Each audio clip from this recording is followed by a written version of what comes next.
I'm Christine Frizzau in Washington, where President Donald Trump continues pushing back against a federal judge he says is stonewalling his immigration agenda. His Justice Department spent the day in court arguing against the temporary restraining order issued by Judge Boasberg after the use of the Alien Enemies Act to deport more than 200 people to a prison in El Salvador without any due process, an effort the administration vows it will continue. The Trump administration calling this flight the first of many from the United States to Venezuela, part of a mission to return undocumented immigrants to their home countries. They're not immigrants. They're illegal aliens who are committing the most violent crimes you can imagine on Americans. The flight was coordinated with Honduras, where it also stopped to allow deportees to change planes, and occurred despite prior condemnation from the Venezuelan government.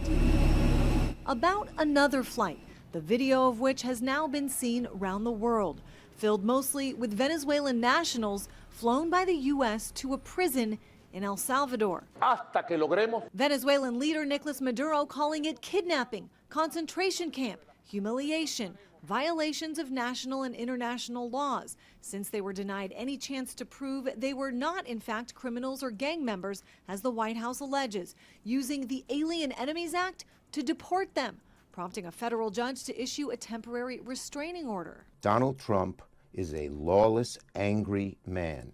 He thinks he should be king. He thinks judges should just listen to him. Trump also adding Venezuela to a list of countries who will be tariffed on April 2nd, as he continues his campaign to try to discredit the judge, posting conflict of interest, suggesting bias from Judge Boasberg, who appeared in this photo next to Doug Emhoff, the husband of former Vice President and Trump opponent Kamala Harris. As Republicans in Congress now say they'll hold a hearing on Judge Boasberg next week.